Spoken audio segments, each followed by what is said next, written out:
What's good, y'all? Welcome to the Texas Sports Unfiltered post-game show. I am Zay Collier, joined by the great R Rodney Rodriguez. The Horns get a big-time dub in Fayetteville, Arkansas. It got a little, shaky there at one point, but hey, a win's a win. 20-10 to go 9-1 overall. 5-1 in the SEC. Still have their own destination right in front of them because, hey, man, they're still winning. It don't matter who's on the schedule, like everybody's been talking about. Just rack up them dubs and you get to Atlanta. TSU, the team, we at Magic City, we turning up. I'm eating lemon pepper wings all week if we get there. That's what I'm looking forward to. But, yeah, man, Rodney, hell of a game. Again, got a little shaky there in the third. You knew Arkansas was going to keep that heart, give that fight. Sam Pittman's team, even though they looked a little murky against Ole Miss and gave up 61, Texas ain't Ole Miss, especially to the Arkansas folks. We know that. This rivalry goes all the way back until before I was even thought of on this earth. So it was personal. It felt personal. You saw Quinn Ewers throw up the first down sign after he rushed for that 4th and 2. Like, you got to have heart in these games, man. And even though it was ugly, the Horns took care of business. So before we break it down more, shout out to our wonderful sponsors that give us the ability to come on and give y'all a show throughout the week here on TSU and on the Texas Sports Unfiltered post-game show. Covert Bee Cave, 34 Wine and Spirits, audio-visual consultations. Shout out to our YouTube comment section due to clean cause. Verde's Mexican Paella, Kenfield Golf Cars, Top Gun Rental and Law Equipment, Hat Creek Burger, Moonshine, Patio Bar and Grill, and Paul's Motor Works. R, your thoughts on this 11 a.m. in the Horns bringing back the dub to the ATX. 20-10. That is all that counts when you look at the score right there. You just got to win. People like to talk about covering and all these different things. Yeah, that's important for a lot of different reasons. But, and by the way, COTA textline 222-9328, 512 area code if you happen to be out and about on that free TSU app. We'd love to hear your comments as well there. But this is really one of those things, Zay, where I really had this circled. And I had this game circled in pen, not in pencil, from the beginning of the year because I just knew that with the rivalry, man, I am old enough to where I watched Southwest Conference games. I watched when these two teams would go at it and battling for Southwest Conference championships, and Arkansas has kind of fallen off a little bit. The game to me kind of it was backwards from what I thought. I thought it was going to be a lot of high energy from the get-go from Arkansas and Texas kind of having to pull their way back in. But I guess it was opposite to where Texas, jumps out, able to be up 10-0. And then that third quarter for Arkansas to come alive right there and just make a really good push right there. And yet you knew that was going to happen. I just didn't think it would happen at that point. But like you said, Zay, the bottom line is, man, you come out here and you have so many different guys that are making plays. I mean, we'll have our players of the games and of the game and all that a little bit later on, but you got so many different guys on this Texas team that are making plays. This offense concerns me, though. I mean, I don't mean to go to the negative, but man, it's like chop, chop, chop, chop. What are we doing here? Yeah, another setback, especially since last week, was so positive with the offense. Quinn Ewers throws for 5 touchdowns. They put up 40-something on the Gators. So when you hear Steve Sarkisian talk about the heater that they're about to go on, you believe that this offense coming into this game will put up another 40, and that wasn't the case. I think people, including myself and some of us guys that watch the Horns for work, this is a rival game. Rival games are always different, man. It's one of those, you got to throw away all the notes you have, and that helps, and it's cool when we break it down and stuff. It makes sense, but in rival games, you never know. We've seen too many OU games where we thought the Horns would be the favorite, go south and vice versa. Seeing it with the Aggies, that's just college football. This game hasn't been played in a hot minute to this extreme level. That game in 2021, second game of the season, both teams still trying to fill each other out. This game had big time implications on it, like big time. Just if Texas loses this game, they don't get in. I straight up think they don't make it to the college football playoff because of this schedule being so weak. So you can't worry about that. You just got to take care of business. And like you said, Rodney, that third quarter when Arkansas was coming back, it was a 3-point game. And the drive of the year, Steve Sarkisian, you got to go down and score. And that's exactly what they did. That was such a hell of a drive, finding Matthew Golden in the corner of the end zone. And look, offense, it's going to be the Achilles heel of this team. I don't think we got to worry about the defense at all, even though they still haven't played one of these big-time, really elite quarterbacks, but there's not many of those guys. Shadur Sanders, Cam Ward, Dylan Gabriel's doing this thing, Jalen Milroe. But after that, there's not really big-time quarterbacks that you really fear out in these streets. So, hey, they handled their business. Taylor Green, he was under pressure all game long. Guys like Alfred Collins putting on for Cedar Creek, Texas. That dude, man, he has earned him some paper. And look, Kenny Baker, defensive line coach, give him love. Please give him love. Because all we heard in the offseason was, Bo Davis is gone. You're losing Byron Murphy. You're losing Trevondre Sweat. This interior line's going to take a step back. We haven't seen that. We haven't seen that. They have exceeded expectations, this interior line. Pete Kwiatkowski is dealing. Pete Kwiatkowski, he going to get some serious calls this offseason.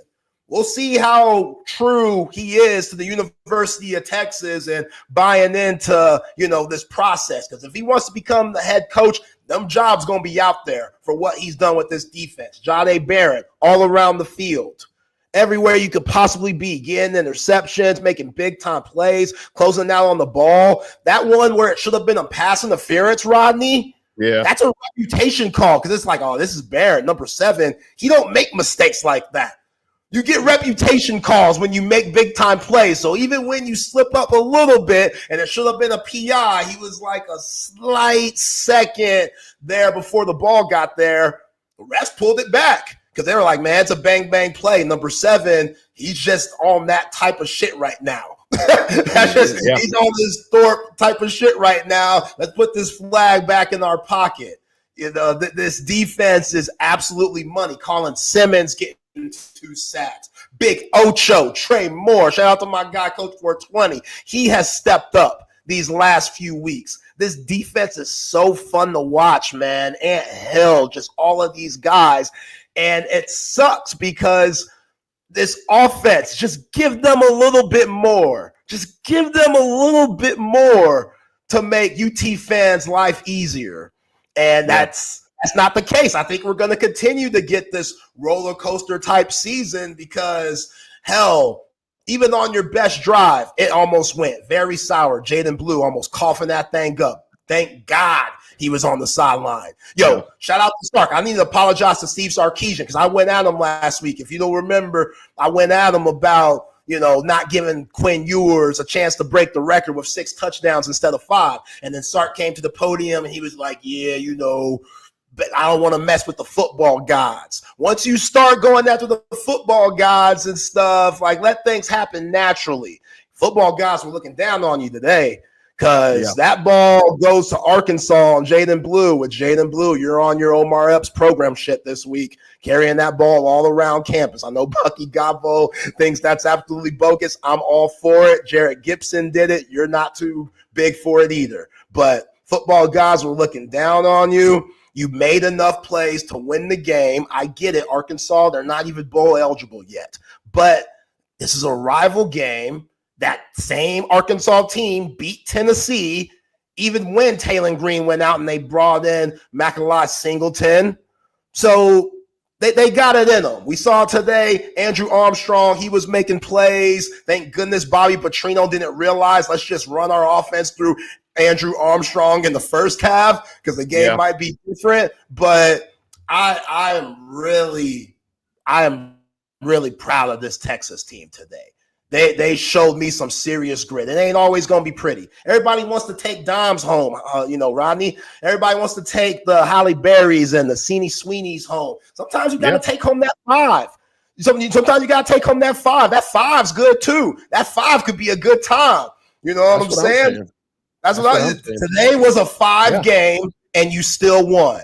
So Longhorn fans, you should be proud of this team. You should be hyped. Yes, I'm with you on being nervous about the offense, but overall, man, all your goals are still ahead of you. You are Gucci. You are fine. You got the win in a tough environment that nobody else can experience because nobody else is Texas. So these national, media guys are going to be like, oh, they barely beat Arkansas. Come on, man. This rivalry, it's thicker than that. That's not just a normal Arkansas team. That could be the worst Arkansas team, and they're going to give that heart. And those guys, again, Armstrong, Jaquindon Jackson, Taylor Green's got juice on the other side. You look at Jackson on the edge. He's going to be a first-round pick. They still got guys, and you were able to win the game and control the clock at the end. Hell of a job for this Texas team, even though, again, it wasn't that pretty. Yeah, and that was the thing where you knew coming into this game. I mean, because you can't look at records and you can't look at all these different things because those people were going to be jacked up, and they were going to bring all the momentum. They were going to bring all the energy from the stands to that football team. It just took longer than we thought. I mean, like I said, they totally flipped the script on when it was going to happen because and it got to be one of those things to where kind of back to the Texas offense to where this defense is totally unbelievable. I mean, you're talking about all these guys. I mean, Colin Simmons, Jade Barron, guys, not what were they saying? Jade. I like Jade. Jade in Austin. We say Jade in Austin, man. Come on. Conley High School, stand up. Come on, Joe Tessitore and the guy from Rooms to Go. What the hell are you guys doing? Jesse Palmer? Yes, Jesse Palmer for the second. Yeah, Jesse Palmer, old Bachelor, the Bachelor dude. That's my man. The old Bachelor. Yeah, they had him. Yeah. At least they didn't talk about the finale coming up. Last week, Texas had this thing so out of hand. They were talking about, Tessitore's like, I think old Joe Blow or whoever. I don't care about that. Yeah, they were talking about the Gilf woman. Yeah, the finale. Yeah, the finale, the Golden Bachelor. Yeah. Jay, I really want to give some love. And my man Wags texted me earlier, and he said, dude, I sure as hell hope that you're thinking this. And I had it written down here. Let me tell you something. One of the coolest things that we've gotten to watch this year, we talked about this last week on Postgame, is to watch Alfred Collins, Bastrop County, bitches, Bastrop County out there. I mean, the dude's at Cedar Creek High School, for crying out loud. Are you talking Bastrop Bears winning all these district titles? I don't care about that. My man from Cedar Creek, and I said it last week, Jay, the dude has grown into his body, and the dude's a monster with the fumble and just all the different plays that he's making. I know we'll have defensive player of the game and all that stuff a little bit later on, but to just watch how many people are contributing right now, it's really cool to see that. I mean, and like we said, I mean, what a better time right now for our man coming over from UTSA. What a better time for him to be growing in, to fill that role, to grow into that rotation. And then the secondary again today, virtually untested, my man. Those guys, I mean, they'll come up and make tackles on blitzes and so forth, but nobody can go that way because the front two levels are so good with the Texas defense right now. So that's the one thing that you can really hang your hat on. But damn it, you knew that Arkansas was going to come at you and they were going to bring everything that they had because that rivalry is so rich. And now I got to tell you, Zay, now being in the SEC, this whole thing, as I was listening, I had it cranked up here on my Tom McKay system. It was totally different. I mean, just loud, raucous. Yeah, Arkansas, like you said, maybe they get to a bowl. That would have been their bowl if they'd have won this game today. But, man, they brought everything that they had, and that is freaking SEC football right there. 20-10, I'll take it 8 days a week, my man. Yeah, I'll take it too. Old school football, I think we get lost in just how high-powering these offenses can be, especially for somebody the mind of Steve Sarkisian, which after that in a round early in the first quarter where DeAndre Moore got the ball, I ain't see DeAndre Moore no more. So I don't know what happened with him. He wasn't in the game. You just saw the rotation of Isaiah Bond, Silas Bolden, Matthew Golden, and Ryan Wingo. And it makes you think, Rodney, man, you could really use Jonte Cook right now because that dude, he out here wilding on the tweets and stuff like that. And that wide receiver room, who knows what's wrong with DeAndre Moore? Hopefully it's not as serious as it could be, but he's been one of your more reliable players. I know he had 2 drops against Florida, but overall this season, he's been one of your more reliable players. So for him not to be available for most of the, game, that's a little bit of a setback. But I thought Silas Bolden, I thought he was solid. Matthew Golden, talk about reliable. He's given you everything Adonai Mitchell did coming from Georgia last year as a transfer. Like, we thought it was going to be Isaiah Bond, and Isaiah Bond's doing this thing. I'm not saying Isaiah Bond's having a bad year, but we expected Isaiah Bond to be kind of the guy that stands out over everyone else. And then the hierarchy with the wide receivers go after Isaiah Bond. Matthew Golden, man, that catch to make it 20-10. Yeah. That's a Sunday catch right there. That's a Sunday throw by Quinn Ewers, which shout out to Sark, because I would have ran the ball there like you're on the freaking 2-yard line. You're running the ball anyway on these dudes finally. But I think Sark realized, man, Quinn needs a confidence throw.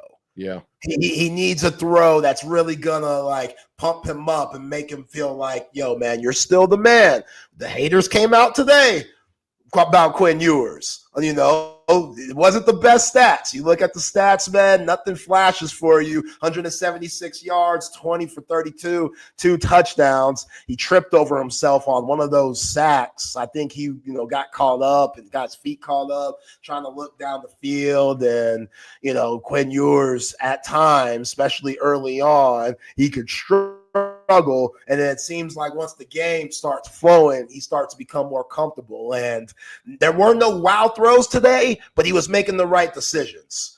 Again, 0 turnovers, 0 interceptions. That's big for Quinn, especially this year. He's had a lot early on.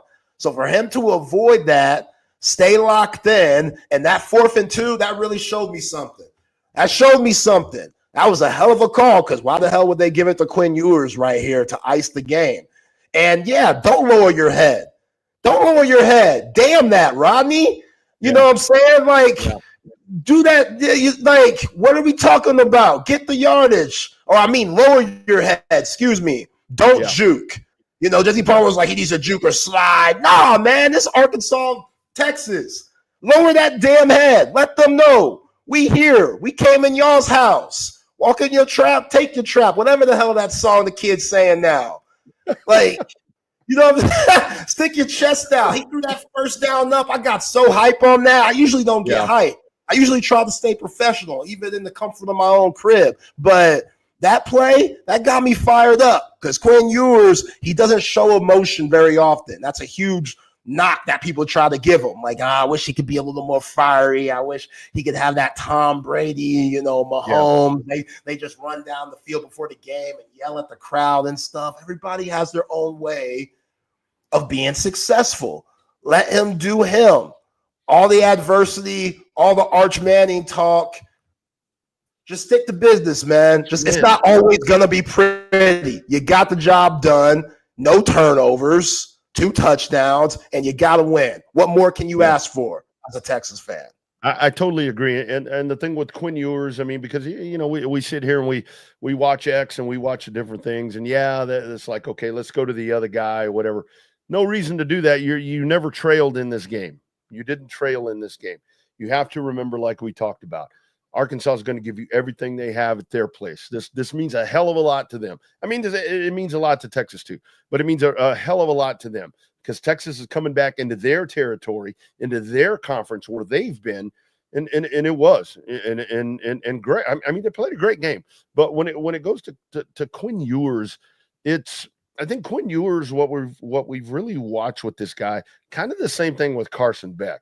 I saw somebody post on X to where it's like, can you believe how Quinn Ewers and Carson Beck have fallen off the map and all this, that, and the other? I don't give a damn. Both of those guys are commanding two of the top college football teams in the nation. They may not be doing it the way that we thought they were going to do it, to where they were going to be dropping bombs and doing, throwing for 300 yards or whatever, but they're both constantly winning football games. They're making mistakes. They're doing all of that. But the bottom line is you win. And Quinn Ewers today, the one thing where I got a little concerned as I was watching this, and I'm never the guy to say, put the other guy in, and I never thought that again today. But when I saw that Quinn, let me go to the positive first. Quinn is so composed back there that it kind of even looks lazy sometimes when he's back there and he just checks it down. Where he sits back there, he drops back, and then he has so many options to where he can check it to Blue out of the backfield or to Wisner, whoever it is. But at one point during the game, there were a couple of throws there where he and his tight end looked a little thrown off. They didn't seem to be in sync there. I saw a couple of incompletions, and that's something that I hadn't really seen with he and Gunnar Helm. But they eventually figured that out. But again, that's as the game goes. But look, Quinn Ewers, this is a different Quinn Ewers right now. This is a Quinn Ewers, and this Quinn Ewers, I think, can lead this team. No, let me take that back. I know Quinn Ewers can lead this team and can push this offense. But the only thing is that when I look at this, it's like, man, that defense is balling out here. But damn it, every now and then you need a little bit more push out of the offense. And that's what I keep waiting for. And I thought that we got that last week. But again, rivalry, Arkansas, that was a piecemeal defense that they put together, but those dudes came out and they studded out. I mean, give it to Arkansas for all it is. They did a hell of a job on defense today. Yeah, Gunnar Helm, some uncharacteristic moments for him, dropping the ball. Like, he's got to catch both of those passes that he dropped. The first one, when they were in Arkansas territory, that one was a little off by Quinn Ewers, but the one in the second half where he was coming across the middle on that drag route, he has to catch that one. He knows that one got away from him. One of the craziest plays, Rodney, for Quinn Ewers was on that third down where things were, very troublesome for the Horns. And Quinn stepped up in the pocket and it was really congested. There were a lot of red jerseys around and somebody got a hold of him and he got out of that and was able to throw a dime to Silas Bolden, who dropped that son of a bee. Silas Bolden dropped it. That was an incredible play. That was a ridiculous play. So, yeah, he has his ups and downs, but those ups and downs don't spiral. And I think a lot of that's Steve Sarkisian too. Give credit where credit's due to the coaching staff for Arkansas. Travis Williams, defensive coordinator, those dudes, they were bringing it. And we talked about this, Double R. After the Georgia game, Kirby Smart gave y'all the blueprint for these opposing teams on how to play this Texas offense. Bring pressure from the corner in the slots, do a lot of movement on the defensive line, stunts and stuff. You mix it up because this offensive line, as much experience as they have, which, again, those last few drives were big for them. Those were big-time drives, and the offensive line deserves credit, Kyle Flood and crew, but they still have those moments where the communication isn't right, and they're double-teaming one guy and letting another go free. You know what I'm saying? They're Cam Williams and DJ Campbell, their communication is off, and Chip made a good point this past week about DJ Campbell and why he might have taken a little bit of a step back opposed to 2023. Christian Jones, his experience helped Cam Williams, and their communication was money because he was talking them through a ton of stuff.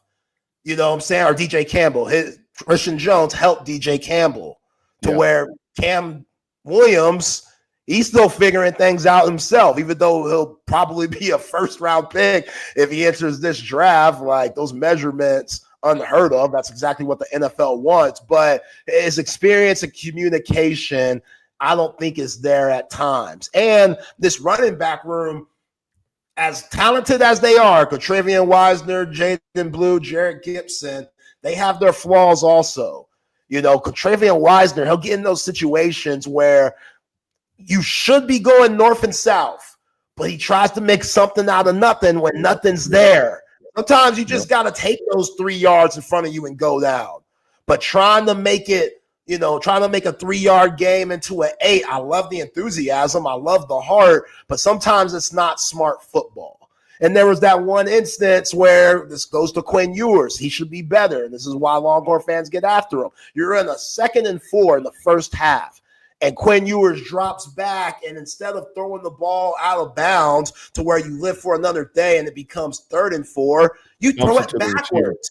Yeah. You throw it backwards, and you end up losing 8 yards. So now that 3rd and 4 turns into a third and 12. And it's just, come on, offense. Y'all are better than this. Like those self-inflicted wounds, y'all are making it easier for Arkansas, who played their hearts out today, something that we haven't seen on film, especially if you go back to the Ole Miss game. We knew that was going to happen because rivalry, but you still should be better. You know, you still should be more productive and be able to move the ball on these guys. I just think this offense, they still haven't found that groove that we know that's in them. And again, that could be their Achilles heel, because you cannot blame this defense for nothing. Like 10 points, like, yeah, they got gashed a little bit in the 3rd quarter, but this is the SEC. That's going to happen. You got good coaches. You got guys getting paid and on scholarships too. NIL, like, they're going to bring it also. So this defense, they can't keep saving you. It'd be nice. That'd be dandy, but you're going to come across an opponent that's going to put up more than 10, and this offense is going to have to deliver. And hopefully when that time comes, it happens. But at the end of the day, you didn't need that. All you needed was 20.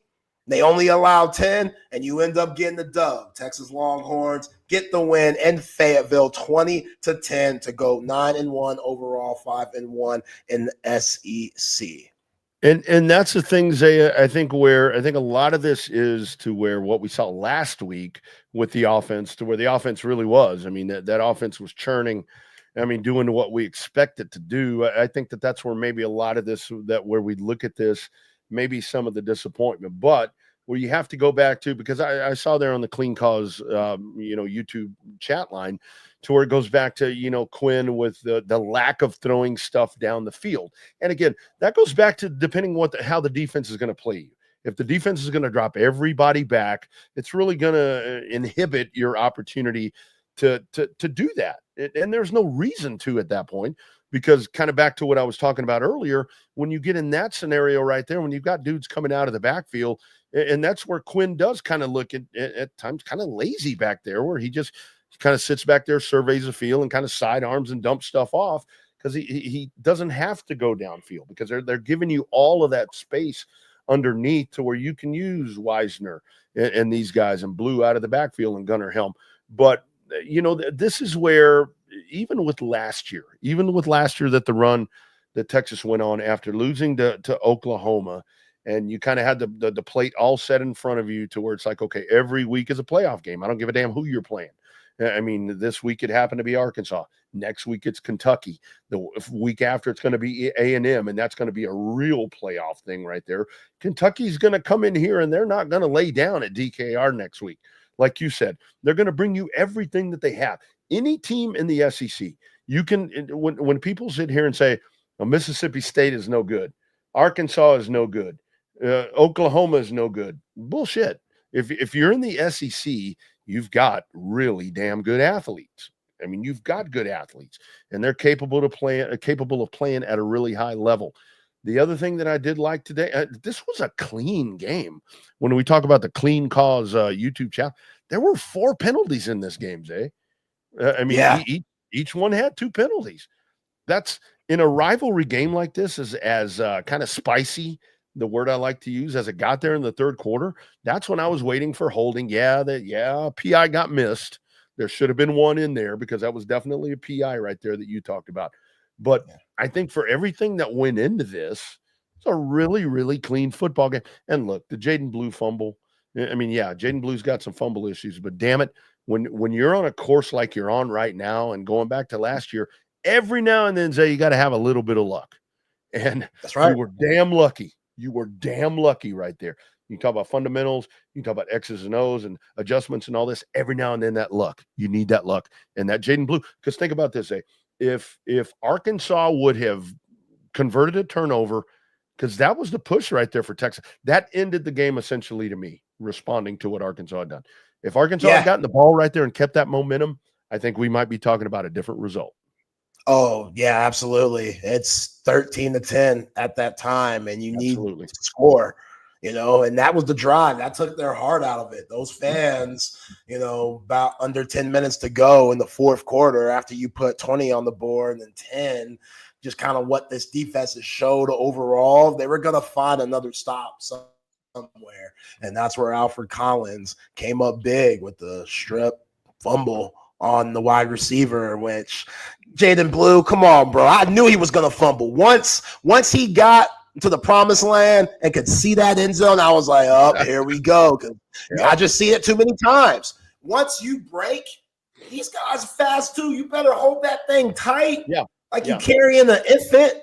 Yep. It just – that's what it is. It's your baby. Hold that thing tight. And I know Jaden Blue's kicking himself in the ass, and I'm sure Tashard Choice is going to give him a hug. But while he's hugging him, he's going to whisper to him like, hey, bro, we got to protect that ball. Come on now. You know better than that. You better than that. Good win.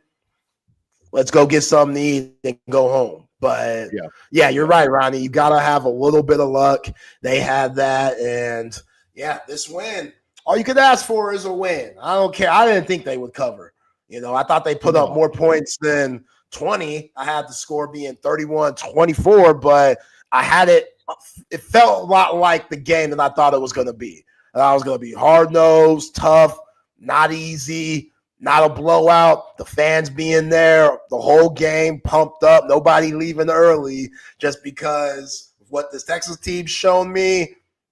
They've made me believe that, and it's a rival game. Arkansas, they got dogs too. Like when Jaquindon Jackson and Taylon Green, when they were moving in that third quarter, I got a little scared. I was like, oh, it's that team, man. When they protect the ball, they got some guys. Andrew Armstrong is a Sunday wide receiver. Somebody's going to find him. I don't think he's going to be a first-round pick by any means, but he's going to be a steal for someone.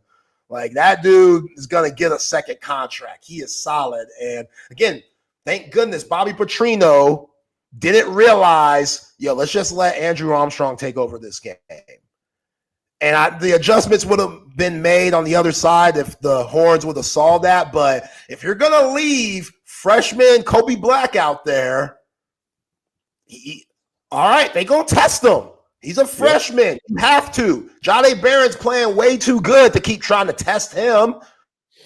Manny Muhammad is way too solid to do that. So if you're desperate like Arkansas was, you're going to find anyone to exploit the best you can. And if you leave that freshman on an island like that, it wasn't like he got smoked or burned, but that was a hell of a pass by Taylon Green. And again, Andrew Armstrong is a hell of a player. That started that run. That changed the flow of the game.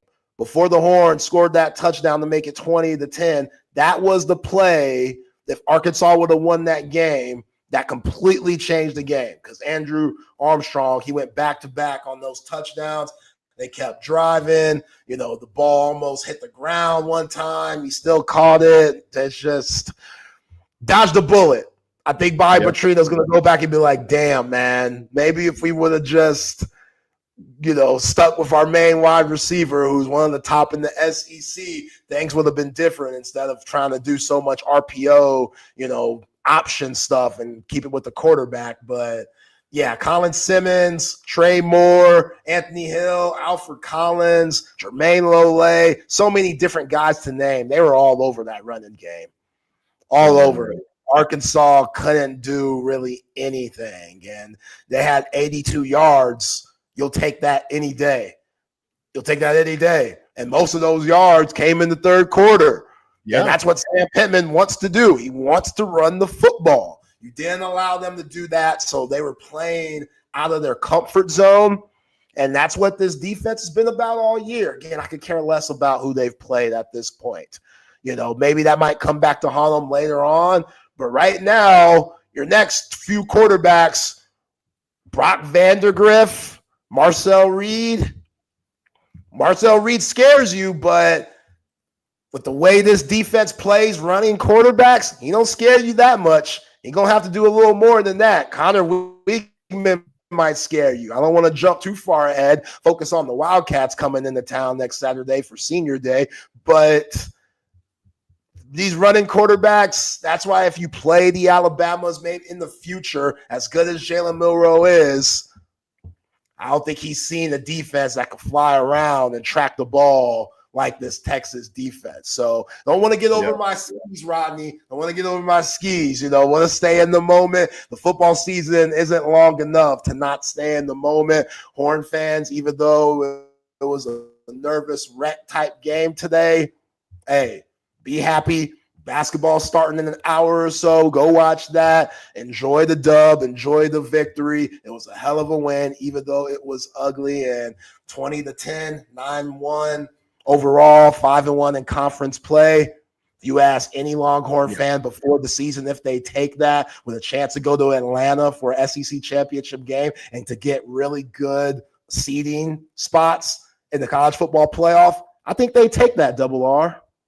I think so too, Zay, because what you've done, and we talked about this on Postgame last week also, when we were coming into everything that was going to happen after the Texas win, to where what you wanted to see if you're a Texas fan is you wanted to put yourself back in control of your destiny, because before last week you really weren't. I mean, you needed a lot of different things to happen. But when all those chips started falling, here's Texas once again. When you look at these, the playoff rankings are going to come out again. Doesn't matter. I mean, it doesn't really matter where Texas is ranked. I mean, yeah, I guess it does. But the bottom line is, if you're going to be projected to be the SEC champion, I mean, shit, that's all you need right there. You're in control. You need to win out. I mean, I don't care if you beat Kentucky by 2. I don't care if you beat A&M by 3.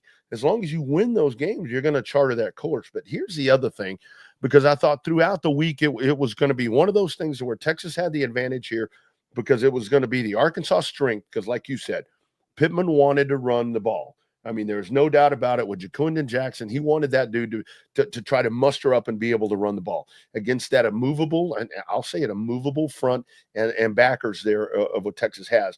But something that is now on tape, I got to tell you, that 12-play, 75-yard drive that chewed up 4 minutes and 57 seconds in the third quarter is something to where down the road, other offense or other staffs are going to be able to look at that and see what Arkansas did, because that really seemed like one of the few times.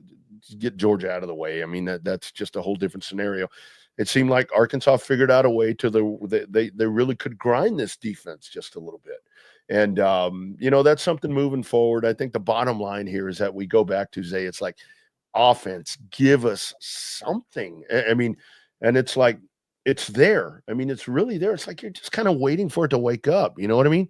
It's like at some point the Showtime Lakers flip the switch. At some point, it's just going to come on, and you're going to score 30 points a game. But it's just like I go back and I look at it, and it's like, man, I don't know what it is that's going to make that come on, because you can't lay all this out on the defense, because it's going to get a hell of a lot harder moving forward. Yeah, I agree. I like the Showtime Lakers reference too. Is Quinn Ewers Magic? Quinn Ewers could be magic, right? Quarterback, point guard, Magic. Just hopefully Quinn. Yeah, but Quinn's, faithful to his woman. He ain't doing what Magic was doing. Magic was out here. We all know Magic was out here. Don't do that, Quinn. Yeah. And if you are going to do that, just, make sure them Jimmy hats on. That's what I'm saying. So does that make Gunnar Helm Kurt Rambis? Put the rec specs on. Matthew Golden might be Kareem, because Matthew Golden's been reliable, man. They could be like the Showtime Lakers, 100%. Appreciate everybody for rocking with Double R. and myself. I am Zay Collier. Hit us up on the Clean Calls YouTube hotline. Clean Calls is a better for you beverage on a mission to support addiction recovery. If you want a healthier energy boost with yerba mate that is organic, you don't want those coffee jitters and crashes. You don't want those traditional energy drinks. They have so much stuff in it that it's just you're not drinking good stuff. Clean Calls, you're drinking good stuff. Sparkling, 0 calories, slow calories, non-carbonated yerba mate that is sweetened with organic cane sugar. And the best part is 50% of the net profits support addiction recovery, and they have racked up over $3 million so far, and they're just getting started. Clean Calls is a better for you boost. Help make a difference. All right, Rodney, I think it's time to get to the MVPs and the tip of the caps and the defensive MVPs and the play of the games. And yeah, let's get it cracking first with the offensive MVP. All right. Offensive MVP, as always, presented by Verde's Mexican Parrilla. Tell you about them here in just a little bit. But this is, when you go in and you look at this, where I guess if it's more of a little bit of an off performance for the offense, I mean, obviously this is one thing to where I kind of want to preface this because every time that we talk about offensive MVP, more often than not, the offensive MVP needs to be the offensive line, because those dudes are so solid. I mean, that kind of needs to be like a contingency where it's like, other than the offensive line, the Verde's Parrilla offensive MVP is so-and-so. But this is really a game to where with a more quiet offense, Zay, I don't know how you can go into this and not give it to Matthew Golden. The dude had 2 catches. The dude had 21 yards, 2 touchdowns, and it was one of those things, like you said, the laser focused passes from Quinn Ewers. And this is where I go back to Quinn. If there's if anybody wants to go and question the accuracy of Quinn Ewers, look at that second touchdown, because that's a pass that only his dude is going to catch. But this is where you get Matthew Golden that comes into this loaded wide receiver room, and today more than ever, 2 targets and made the most of them. Chartered the course for this Texas win. I don't see any other way that you can go other than Matthew Golden. And it's like, when my number's called, I'm going to be the dude. And that's what all of these rooms are, because there's so much talent. Golden. I mean, that star was golden today, my friend. I like it. Yeah, Matthew Golden, again, just so reliable, especially in the red zone. And, Sark dialed up the same play that he did in the Florida game, where they do that fake swing pass / screen to the running back and then hit Matthew Golden, who's in the slot on a wheel route in the end zone. They hit Florida with that, came around a week later and hit Arkansas with the same thing. So, once you get inside 20 yards and you need to put up 6s, number 2, he's going to be there for you. And he's so smooth with it. I don't know if it's the helmet with the visor, but he's just so smooth about his work. I'm being selfish. I wish he had more looks. You know what I'm saying? But at this point, you need these guys to stay healthy. Again, I don't know what happened with DeAndre Moore. I definitely need to check that out, because that was it for him after that weird end around that he had that got stopped early in the first quarter. But yeah, Matthew Golden, he has been even better than expected coming out of U of H. And he's giving you those same vibes that Adonai Mitchell gave you last year. Right. Because look, Adonai Mitchell, you don't get to the college football playoff without A.D. Mitchell. So Matthew Golden, he's that dude. He's that guy. It's really strong hands, and that pass was money by Quinn Ewers, who is my Verde's Mexican Paella MVP. I know a lot of y'all are probably wondering, damn, Zay, Quinn Ewers, he wasn't on today. And yeah, I get it. He wasn't on like we've seen him, especially what he did last week against Florida. But the 0 turnovers sticks out more than the 2 touchdowns and 176 yards. He never gave Arkansas good field position. They were either punting, which isn't good, or scoring, Rarely. But third down play, awful. You go 4 for 15. There's one point where you were 0 for 6 on third down. Yet Quinn Ewers didn't get frustrated. And it's a 3-point game. They just kicked the field goal. It's 13-3. If you don't score, that drive saves the year. And Quinn Ewers hits Isaiah Bond on that play action comeback route. We see Jaden Blue get the big yards and ball goes out of bounds on that fumble. Quatravion Wisener gets a big run, and then Quinn Ewers throws an absolute dot to Matthew Golden, which remind me a lot of the one that he had with Matthew Golden in Ann Arbor. But this time it was on the right side instead of the left. So, yeah, you mentioned it, Rodney, like the placement of that ball. Like, that wasn't bad D from the cornerback. He was all over him. But you got a really good receiver in Golden, and Quinn Ewers put that thing on the dot, on the laser. That's what scouts love about him. Yeah, the footwork could be a little suspect at times, but, hey, a win's a win. And my favorite play, maybe of the year, Rodney, 4th and 2 to ice the game, to get to the winning formation, kneeling situation. Quinn Ewers takes the RPO himself, and instead of sliding, instead of diving, instead of trying to make the man miss with a Lamar Jackson type shimmy, this dude lowers his head like freaking Tim Tebow and gets the yardage. And what? Texas fans, we worried about his health? No, Quinn, you get up and flex on him. You throw that first down, though. First down, son of a mother. Who knows what they were calling Quinn Ewers at Donald W. Reynolds Stadium today? Who knows? I know what they're calling him. They're calling him Winner. Winner, call him Winner, damn it. Yeah. That's why I'm making pulled pork, bacon, ham, the fixins. You know what I'm saying? With a little bit of gravy, too. You're making Eat on that, Razorbacks. That's what you want. And let me say this, Rodney, before we move on. Yeah. The maintenance team that took a week off for not mowing that grass, y'all tried it. Y'all tried it. That was so bush league. I can't believe I heard that. The grass was a little thick today. What are we doing?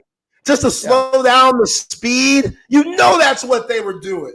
You know that's what they were doing. You know what? Let's slow down the speed of Texas a little bit. Let's make this grass a little thicker than what they used to. They better get them high knees up if they want to run on this surface. That's so weak, Arkansas. Y'all should be ashamed of yourselves.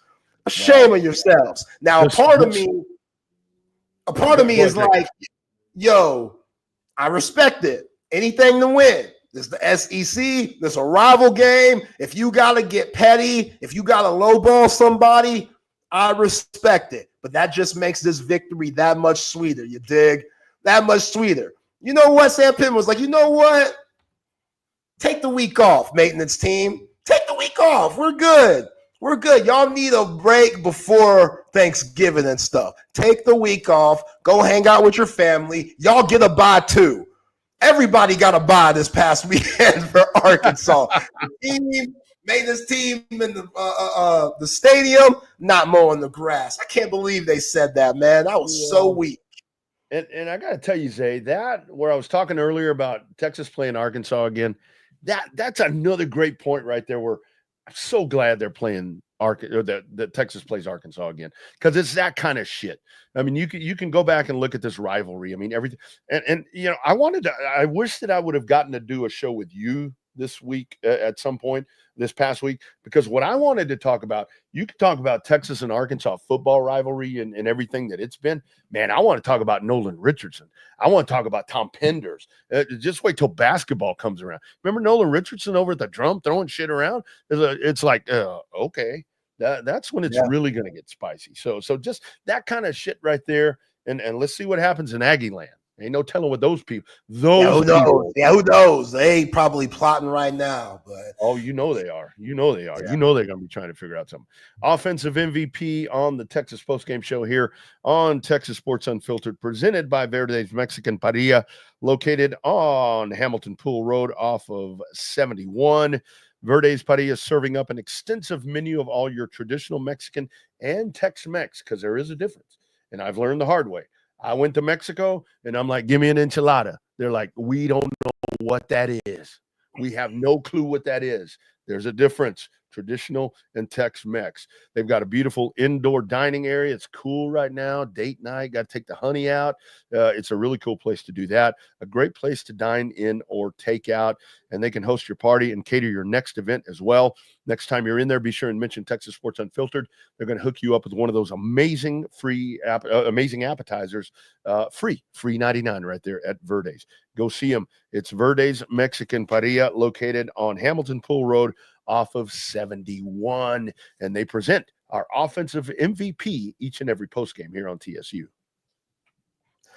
That is right. Moving on to the defensive MVP, brought to you by Kenfield Golf Cars.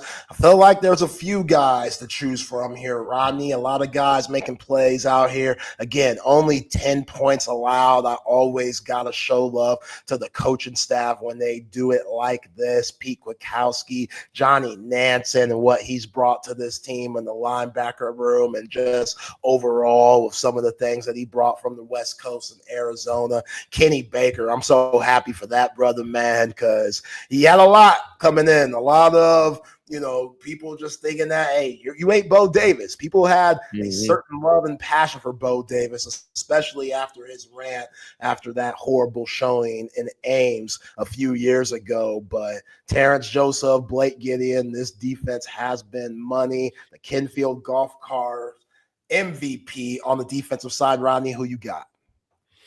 On the defensive side, man, I got to say I'm going to my country roots. I mentioned it earlier. I got to go to my man, Alfred Collins. I know that Jahdae Barron Jahdae Barron was everywhere. Every time I turned around, there's number 7. But so much of what's been so impressive about Alfred Collins, not just today. I mean, today was amazing. I mean, you had the big play there, with the fumble and the causing the fumble and so forth. But it really has been how Alfred Collins, we've been waiting, right? It's been all this time. It's like, okay, when are we going to get 95 doing what we brought him here to do? And I think a lot of it, so much of it is, as I've talked about, the consistency of the coaching staff. They've got that dude's head in the right place. You said it earlier, Zay. That dude is about to put a lot of paper in his pocket. He's about to put a lot of paper in his pocket. And it's like all the other, Alfred Collins those other years wasn't doing this. Who cares? You're playing in the SEC now, dude. And this dude has elevated his game. Bastrop County takes my defensive player of the game, our man, Big 95, Alfred Collins. Big 95, man. We've been waiting for this a long time, Rodney. The word on Alfred Collins has been, why hasn't he figured it out? How can you be a 5-star and be here for 5 years? Make it make sense. And somebody has to ignite that motor.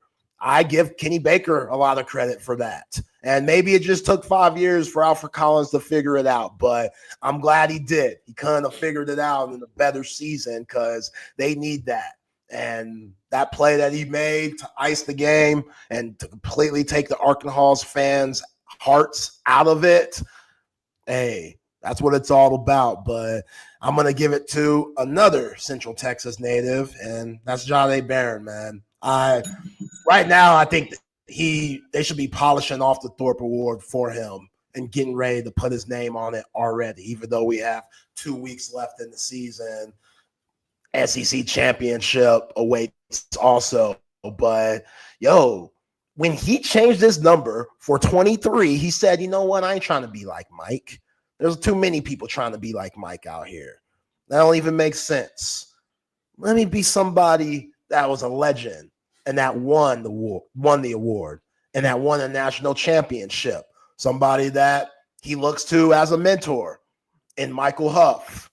Yep. Someone who loves this university more than I don't know what in Michael Huff. Jahdae changed that number to 7, and even though he's always been a big-time player, him going from the star position, playing that nickel, to an outside corner and elevating his game is ridiculous. I don't think we give that enough credit. Yeah. That's not an easy thing to do. You've been playing one way your whole college career, And Steve Sarkisian and Pete Kwiatkowski asked so much out of him. You see him blitzing from the A gap up the middle. You know what I'm saying? You see him coming from a slot. You see him playing like a linebacker at times when they put that NASCAR package out there of all of those, big time rushers and Ant Hill and Barron Sorrell and Colin Simmons and Trey Moore, Ethan Burke sometimes. Like, he's everywhere. Deflecting passes, getting interceptions, making big-time hits. That hit early when Taylor Green tried to roll out and hit the wide receiver on that quick out. It was like a 3rd and 3. He sniffed that out. Yeah, he did. He sniffed that out like Scottie Pippen's nose, bruh. He sniffed that thing out, made a huge tackle, picked my man up, slammed his ass down. Yeah, Scottie Pippen has a schnoz, boy. That's my dude, one of the greatest of all time. I wore the number 33 because of Scottie Pippen, but that schnoz is crazy. But anyway, I digress a little bit. Jahdae Barrett, he sniffed that thing out. So I got to give him love for the Kenfield Golf Carts defensive MVP. Yeah. Again, Thorpe Ward, the winner. I don't know who's going to get it. I know Caleb Downs is doing this thing up at Ohio State. You can't give Travis Hunter the Thorpe Award and the Heisman. Let's be real. So, come on. Travis Hunter is in another category of his own. Jahdae Barrett. You get his own award. He gets his own award. Like the Heisman, he's good with that. I saw him hit it today. But Thorpe Award winner for best secondary player, Jahdae Barrett. Yo, man, it's his to lose at this point. He's been so good. And again, got to give coaches love. Terrence Joseph, Blake Gideon, those guys. They've done a really good job this year in a season where I wouldn't say Terrence Joseph and Blake Gideon were on the hot seat, but if you had to say anyone was on the hot seat as a coaching staff coming into this year, those two, you would select them first. Yeah. With what we saw last year with the defense, which wasn't crazy bad, but that was the Achilles heel of the 2023 team. Jaron Thompson gets in the portal. Terrence Brooks gets in the portal. Keaton Crawford gets in the portal, and you just get better. Hell of a job by Jahdae Barrett and this defense. That's why he's the Kenfield Golf Carts defensive MVP. Go ahead, Rodney. Well, I'm sorry, Zay. And that's the thing with both of these guys that we're talking about right here. You look at the TFLs. That's the other thing. It's like it's always big tackles for losses that these guys are making. And when you talk about defense, there's so many different guys. But I want to mention Leona Lafau. Because this dude right here. You're going to look at the stat line right now. I'm looking at the stat line right here on TexasSports.com. Solo tackles, nothing. There's nothing there. 5 assists. When you want to talk about hats swarming to the football, that dude is always right in the middle of it. He may not have the TFLs. He doesn't have sacks. He doesn't have all this. But when it comes to bottling up a play and finishing plays off, that dude is always right in the middle of these things, man. Yeah.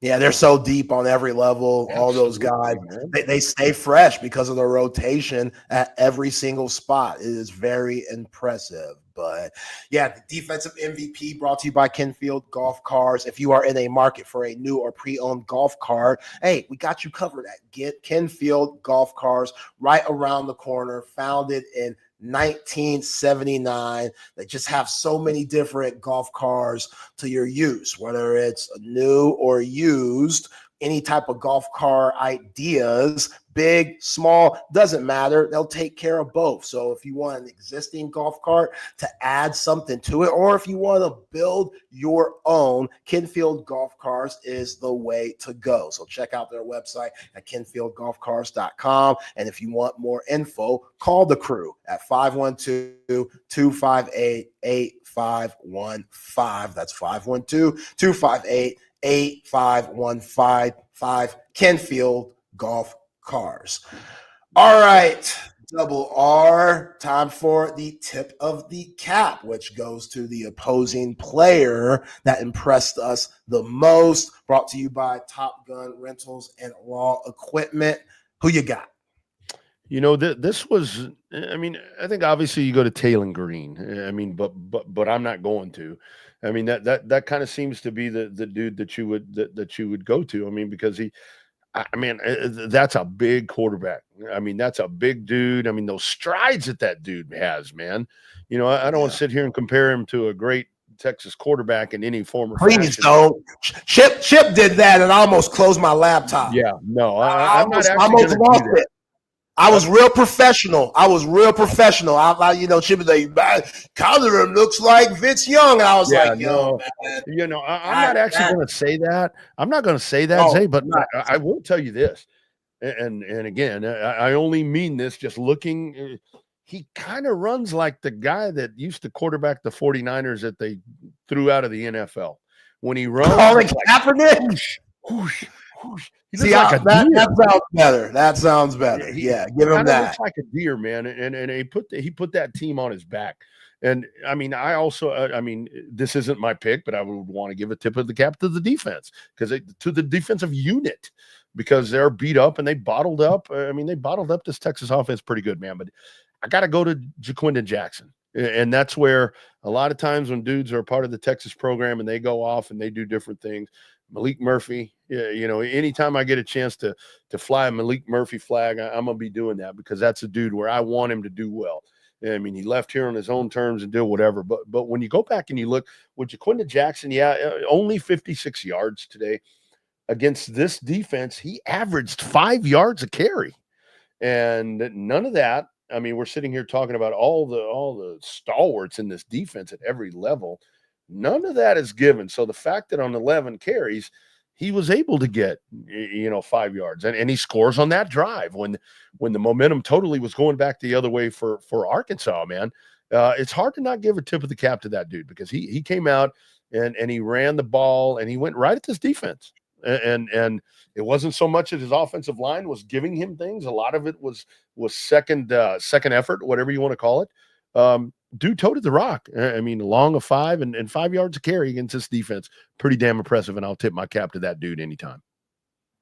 Yeah, came in as a quarterback. We all know the story before he ended up going to Utah, changing positions and stuff. And I know he wanted this game bad. And shout out to this Texas defense for not allowing Jaquindon Jackson to really get going. If it wasn't for that third quarter, those stats would be way worse. So they did a hell of a job there, did a hell of a job on Taylon Green too. I thought both of those guys coming off of injury still weren't 100%. Jackson a little bit more healthy than Green was. I thought Green could have had the opportunity to run more at times, but maybe didn't trust his legs, even though Bobby Petrino was kind of egging him on to do that and kind of forcing them to do that with some of those calls. But again, the Texas defense, they were ready for that. A person that could have been a problem, that probably should have been more of a problem if they would have focused on them, is my tip of the cap, Andrew Armstrong.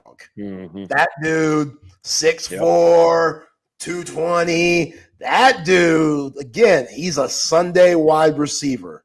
Like, he has good hands, obviously good size, and those yards that he had in the third quarter almost changed the game completely. Absolutely.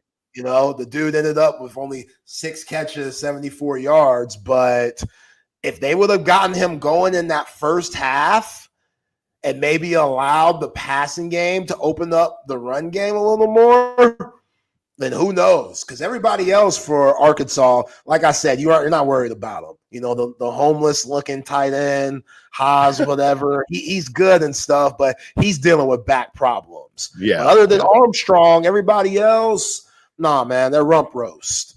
But again, Armstrong, he's a hell of a player. And he's probably wondering, damn, if they would have given me more looks, I could have won this game for the Hogs. But that didn't happen, and Texas gets the dub 20-10. So, yeah, Andrew Armstrong, thank goodness Bobby Petrino realized when it was a little bit too late that he could have been the difference maker, and clearly that wasn't the game, and the Horns end up taking this thing.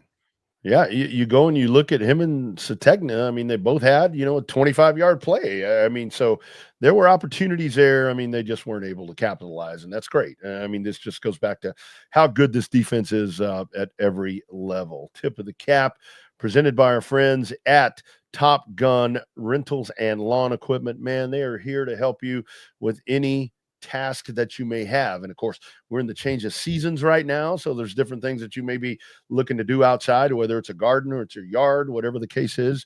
This is when you are going to be doing different projects out there in your landscaping vicinity, offering extensive selection of rental equipment for everything from small home projects like I'm talking about to those big old construction jobs. They've got all the biggest brands like Still, Hustler, Toro, Walker, DeWalt, and more. The list goes on and on.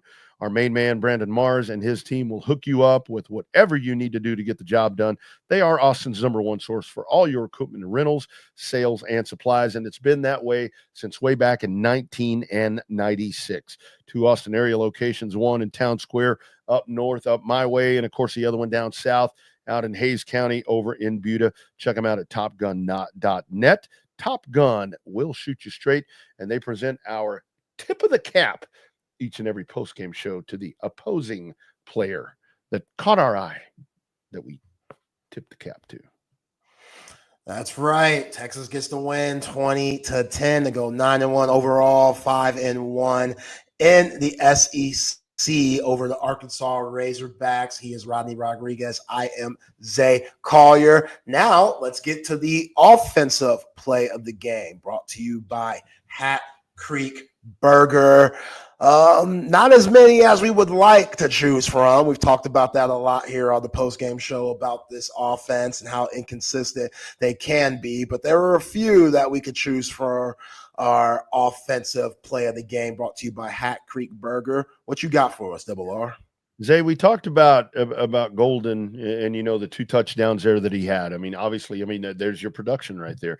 But we've kind of gone back and forth where with that momentum switch in the third quarter, with that long drive where Arkansas was able to cut this down to 13-10, where Texas gets the football back and they're able to go down the field and just kind of really reassert themselves and take that and kind of take the steam out of everything that Arkansas had going on at that time, dominating the line of scrimmage and doing everything that this offense, we expect it to do all the time, and they seem to do it when it's really needed. We talked about the Jaden Blue run, and I am only making this my offensive play of the game because the fumble went out of bounds.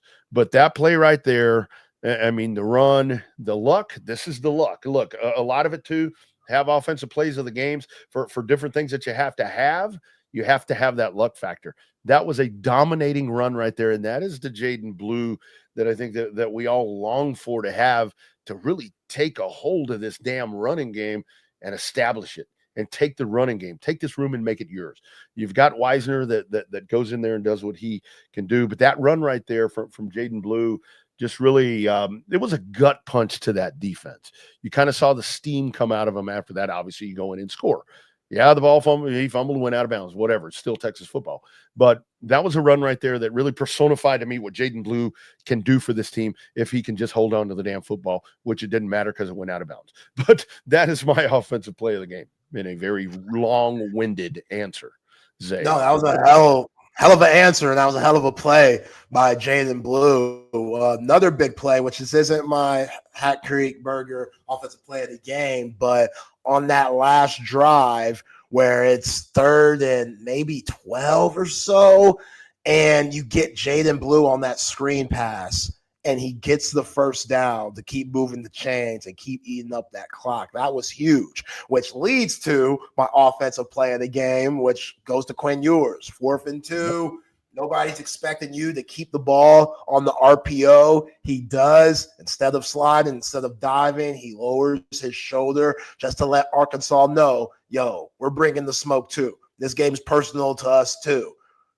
Gets the first down, ices the game, and does it in dramatic fashion by getting up and yelling and throwing up the first down symbol, which sent a rush through the whole Texas roster. Him and Steve Sarkisian had a cute moment after where they hugged and stuff. Like that was real wholesome. But that showed me a lot, Quinn. Like you could have a bad game. Yeah, keep that heart, man. That heart will get you a long way. That heart, that pride, That'll take you a long way, even when you're having tough games like you did today. And that shows your team, yo, man, this is still our guy. He had a tough one today in a way we all did. But look how much he cares. Look how much he wants us to get to the SEC championship and be that national title contender that we're supposed to be. He's gone through it this year, from Arch Manning to struggling to the oblique. Quinn Ewers has gone through it this year. But you know what? The dude's still trucking. The Horns are still 9-1. I'll take that any day of the week. We know Sark's not going to forget about him and leave him in the dirt. He's going to continue to believe in him. So even though some Texas fans don't, which that's just how it goes, that's that UTSD. We remember Applewhite and Sims. But he block all that crap out. Block that shit out. That's what he's doing. Still winning football games. It was ugly, but you got the dub. I love that heart there. That was a big-time play, and that's why it's my Hat Creek Burger offensive play of the game. Yeah. And Zay, I think that's really, I think that's really like we were talking about earlier in the show, to where we talk about, where with Quinn Ewers and with Beck, to where, yeah, the seasons change. They're not doing what we thought they were going to do. But the thing is, when you have a leader, of your football team, in this case, Quinn Ewers, a quarterback, it's his team. It is absolutely his team. You want a dude with a little bit of fire. You want a dude with a little bit of emotion. I mean, you don't want this robotic type of, the kind of the quarterback thing where he does what he does and he goes and stares at the tablet and he's not doing anything. You want that fire. I mean, because what does that do? That only gets the dudes around you fired up. I mean, that puts an energy in your defense when it's like, look, we're going to go out here, we're going to sell out, we're going to shut down whatever, because our dude's going to come back out on the field and he's going to take command of that offense and drive them right down the damn field. So I think that emotion is so important. And a lot of quarterbacks don't go that route. They're so businesslike. You know what I mean? It's like, dude, it's okay. Be human. Be human. Yeah. Fire your fucking guys up. Yeah, I agree. And I think that moment, that could be a turning point in the way for the whole season. Agree. Like this game, just the toughness that you show. We can win tough games in very hostile environments in this conference. And you still got that bulletin board material narrative flying around. People are still going to come out of this game and say you haven't played anybody. Okay, cool. That's fair. Use it as fuel to the fire. Use it as fuel to the fire. And if you do that, then you'll be all right. Again, all your goals are still ahead of you. That's all you could ask for. But the offensive MVP brought to you by Hat Creek Burger Company. Hat Creek was a food truck that started on Star Bar on West 6 back in 2008. And since then, they've really grown. 26 locations all across the great state of Texas: Waco, Houston, Temple, Dallas, the ATX, and San Antonio. Despite their rapid growth, they remain the same. Some of these people, when they start franchising their restaurants, they get away from what made them good in the first place. Not Hat Creek. You don't got to worry about that with them, whether it's their famous nuggets, their fries, their delicious burgers. They have salads. Their shakes are incredible. It's a great place, family fun. Usually has a play skate on the outside for the kids. Incredible place. Shout out to my man, Drew Gressent, Westlake and Longhorn legend, Hat Creek Burger Company.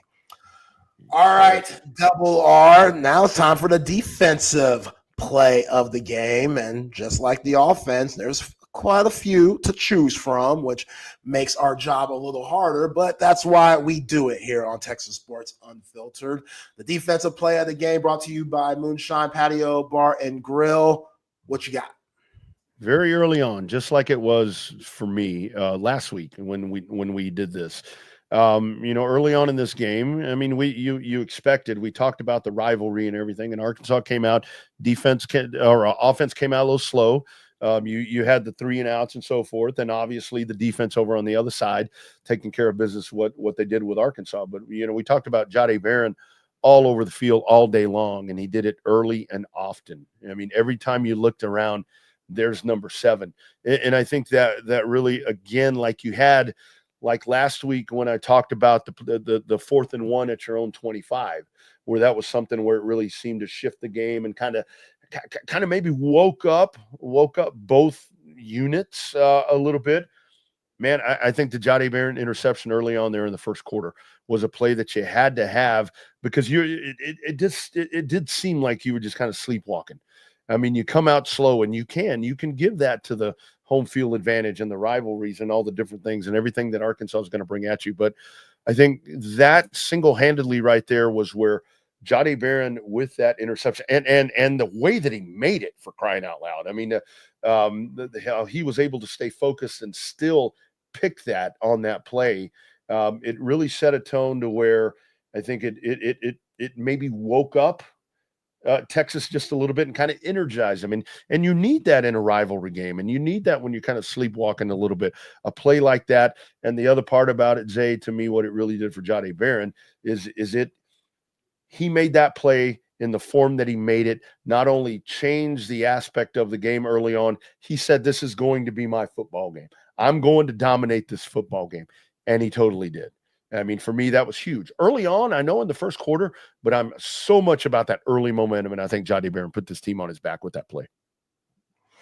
Yeah, I couldn't agree more. These Austin guys, they really put on today, whether it was Mookie Tabb jumping on that fumble forced by Alfred Collins, or, as you mentioned, Jahdae Barron just playing his ass off. But, yeah, for my Moonshine Patio Bar and Grill defensive play of the game, I was going to give it to Alfred Collins on that strip fumble.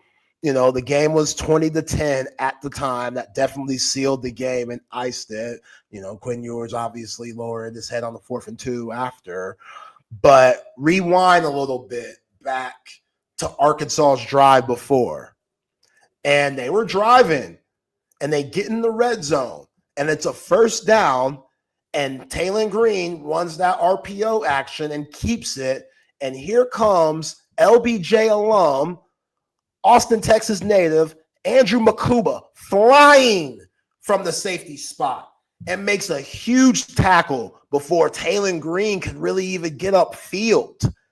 Then it leads to one of those check down passes. Then it leads to the 3rd down where Jahdae Barron runs through the middle, and they have to get a field goal. So if Andrew Makuba doesn't make that play and Arkansas gets positive yards and then maybe scores, you're talking about a 14-13 game. They have to settle. Now it's 13-10 Texas. You feel better. The pressure isn't as intense at those moments. You're cooling now. Let Quinn know, all right, we're good. We're going to go drive the ball down the field, and we're going to get out of here with a dub. That's exactly what they did. If Andrew Makuba doesn't make that play, Jahdae Barron's interception, that's going to stand out. Alfred Collins' forced fumble, Mookie Tabb hopping on it, that's definitely going to stand out. I'm giving Andrew Makuba love because, again, they're in the red zone. Yeah. And he makes a huge tackle on Taylon Green, where the drive before, when they put up 7, Jelani McDonald took a bad angle on Taylon Green, and he gets out and gets a first down. Andrew Makuba didn't even allow that to happen. So to get that huge win, even though you only allowed 3 points, that's a win. That's a win for that defense at that time where momentum was seriously shifted. I got to give Andrew Makuba credit for that play. That was a big-time play that I don't want Texas fans to forget about. Give number 4 love. That man did his thing. That was a huge play that took away points. Again, the Horns were able to go down the score to make it 20-10. Ball game right there, Double R. That's what I'm talking about. And that's the thing. I mean, it's so great. I mean, it's so great to have Makuba back in this lineup. Again, the beauty of this defense is when you didn't have him, yeah, you didn't have him, but at the same time, when you just think about this, man, we're just sitting here just spouting off all of these different names on defense. And we're not talking about the dudes that are maybe in that first rotation. It's just the brilliance that this program has put together to where you're able to rotate these dudes around and the secondary. And that's where a lot of times we talk about, well, the secondary doesn't have to make plays. But then the secondary does make plays, even when they don't have to make plays, like with your call right there with Makuba. And it's, man, this defense is just so freaking cool to watch, man. It's a work of art, man. It's beauty in motion when you watch this defense right now. Absolutely. They are fun to watch. I completely agree. The defensive play of the game brought to you by Moonshine Patio Bar and Grill. Moonshine Patio Bar and Grill is a place that takes you back to a simpler time. Doesn't that feel nice? Life could be so corrupt and crazy. We need simple times. They're comfortable. They're familiar, relaxed, easygoing. Moonshine greets guests like their family, and they serve up terrific food in the process. Innovative take on American classics and comfort food with big city taste. They've been around for 20 years, doing it big. Downtown or Avery Ranch, both locations are absolutely terrific. If you want a fantastic dinner, hey, that's a great way to go. Or if you want the weekend brunch buffet, that's a great way to go too. Either or, you're going to be good at Moonshine Patio Bar and Grill because everything is good. Check them out at their website, moonshinegrill.com, for more information and to make your reservation. All right, Double R, time for the final word. We get out of here. I got to watch some Texas basketball. After this, the grind doesn't stop here, man. That's right. It always goes. It always goes. Presented by Paul's Motorworks. COTA textline right quick. If secondary played like this last year, we'd have a natty. I agree. Hell yeah. I totally agree. No doubt about that right there, because this defense is something special. Paul's Motorworks, providing foreign and domestic automotive repair in Austin since 2000, specializing in BMW, Mini Coopers, Mercedes-Benz, Audis, Volkswagens, and Porsches. Hey, but they do a lot more than that. I mean, some of that routine maintenance that you need done. Our man BK, he's not going to get his fingernails dirty, his oil changes and all that. He goes, and Paul, those folks take care of that for him. So don't trust your car just to anyone. Trust your car to the great folks at Paul's Motorworks. Your search for a good mechanic is over, friends. Paul's Motorworks, they will hook you up. So, Zay, final word, what say you? I'm going to go to you because I think that there's still some question here. I think there's some uneasiness. But before I just want to say one thing before your final word. Going on the road and winning in the SEC, I don't care who you're playing, is not an easy. You're not in the Big 12 anymore. Going on the road and winning in the SEC is not something that just anybody does at the drop of a hat. Agreed. You know, again, Texas fans, we could be very entitled. You know what I'm saying? If Arch Manning wasn't the backup, would Quinn Ewers be getting this noise? No, we'd be praising this type of game. But we know what this team could be when they're at their highs. We've seen Quinn Ewers at his high when he's clicking on all cylinders and dominating. Going back last year, Alabama, going back Oklahoma State, Big 12 championship game. We know it's in him. We know it's in Steve Sarkisian. We definitely know it's in this offensive line. So what's the issue? That's been the most frustrating thing. Like what has the issue been to where this team hasn't been consistent? But even though they haven't been consistent, we're out here bitching from a yacht. They're 9-1. Yeah. They win the next two games. They play for an SEC championship. Winner or loser of the SEC, still get in the college football playoff. You lose this game here, which you were very close to doing that, you're not in. So we can nitpick. That's our job. That's what we get paid to do. We can nitpick all we want, but it's always going to come back to, well, this team still is in the run for a national championship. They're still right there. Let's stay positive. Let's believe that this team can still catch a heater, can still get on this hot streak. Again, DeAndre Moore goes out on the second possession. DeAndre Moore has been so reliable all season long. Zero has been there, especially in blocking.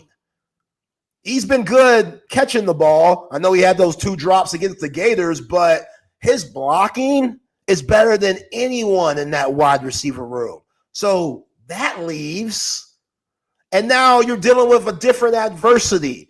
And just because it's Texas and you got big time 5 stars and big time transfers, you're still playing against SEC teams, to what you're referring to, Double R. You know what I'm saying? Shout out to Pigpen, baby. We welcome everybody, man. That is spot on right there. That is spot on right there. I mean, I didn't. I didn't think it was going to be that. That's what I'm saying. These Texas fans, they just think that Arkansas is anybody.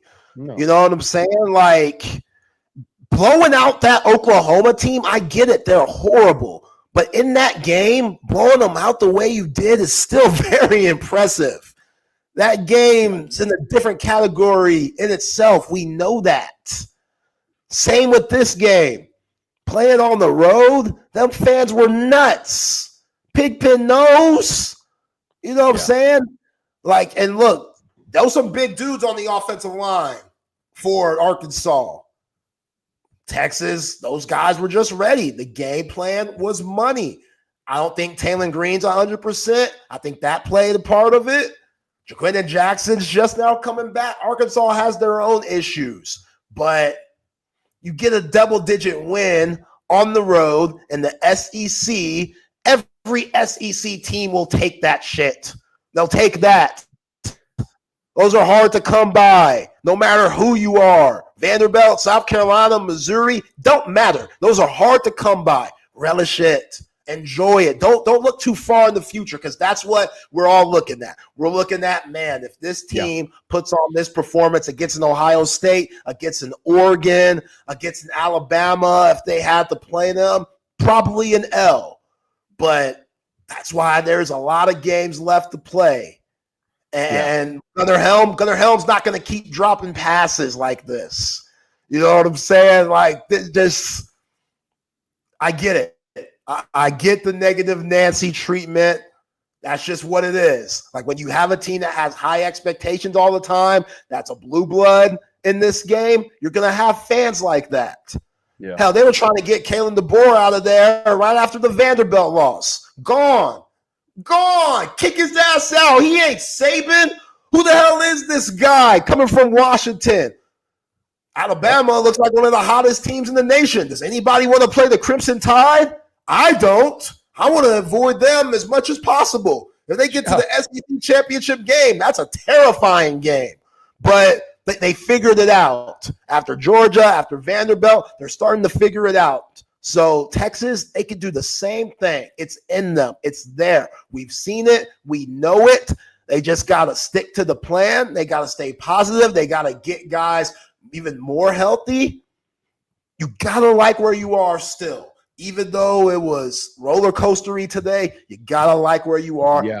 You're 9-1. You're 5-1 in the SEC.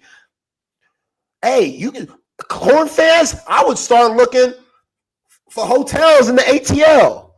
Yeah. I start looking. So you check them out. Don't make any plans. I wouldn't say put that credit card down, but just look. Just take a peek. Bookmark shit. Yeah, plan in advance. You know what I'm saying? Like, just really start looking at that, because that's a huge possibility here. So I'm fine with it. I like the win. I like an ugly win every once in a while. Man, are you kidding? I mean, to me, these are program building wins right here, because this only makes you better, because you got to win the ugly. The easy ones are easy to win. I mean, those are all whatever. And so when it comes to Texas fans that want to question this, I don't know where we as Texas fans have put ourselves in a position to be saying, well, any win is ugly. I've been here a long time, Zay. I've been through all these different regimes. I've been through all these different coaching staffs. I've been through 5 and 7s. I've been through lit downs. I've been through getting beat by Rice. I've been through getting beat by Kansas. I've been through all that. You need to relish in this right now. And I go back to the bottom line. The final word for me with this really comes down to, there is one team right now that can, because look, we talked about it. Texas, the Longhorns have put themselves back in a spot to where they control their college football playoff national championship destiny. It is in their hands. The only team right now that can beat Texas is Texas. And look, Kentucky's coming. They're going to bring you all they got. I know Texas A&M, we can talk about how that game has just built itself up and everything that's going to be on the line right there. But when this Texas team plays the way that they are trained to play, nobody left on the schedule will beat them. I'm not going to say nobody because obviously they've been beat. But you're sitting here in a really good place, Zay. And for folks to sit and want to piss and moan about this, guys, ladies, I mean, it ain't been this good in a long time. And now playing in the SEC just magnifies it. Calm down. Yeah, man. Have a cocktail tonight. Have a cocktail while you watch this basketball game coming up. Or if you're not a drinker, have a mocktail. Whatever. Kick back, relax, and you could be stressed next Saturday. But as of right now, you should be feeling Gucci, Double R. Right. And say if Georgia loses again, oh yeah, they gone. I mean, yeah, I don't care how good they're the best. Maybe they're the best team in the country, but I'm sorry if they lose to Tennessee. Yeah, they lose to Tennessee. The committee's throwing them out like Uncle Phil used to throw out DJ Jazzy Jeff on the Fresh Prince, man. Just throw him out the crib. You ain't making it. Get out of here. You know what I'm saying? Like, sorry, Kirby. Yep. You know, calling your players idiots and stuff. Kirby should be ashamed of himself. Get out of here. Like Fred Sanford used to throw Julio out. You're out. Yeah, right. That's my shit. Sanford, son, that's my shit. I appreciate that drop, man. I appreciate that drop. But appreciate everybody for rocking with us on the Texas Sports Unfiltered post-game show. I mean, come on, y'all. We're the best in the business. Shout out to Brad Kellner for allowing all of these brilliant sports minds to come on this channel and just perform for you people. I am blessed. I know Double R feels the same way. It's an absolute joy and pleasure to be giving y'all this, you know, in-depth analysis and just insight on Texas football and beyond. So like and subscribe. Make sure you do that. We are building this thing up as big as possible. Again, the best in the business, starting 8 a.m, Mondays through Fridays. Bucky and BK, Double R, Adam Wagner, Scruggs, and Jeff Howe, Eric Henry, Keenan Womack, myself, and Chip Brown, and the terrific guys at SEC Unfiltered,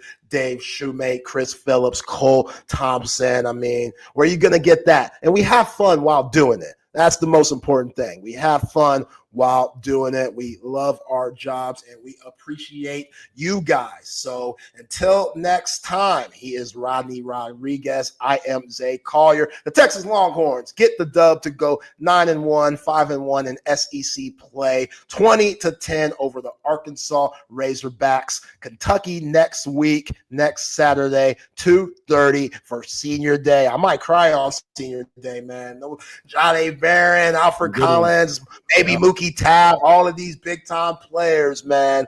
Their last game at DKR, it should be a special one. We'll have the breakdown. Hey, but you know what? You know what, Zay?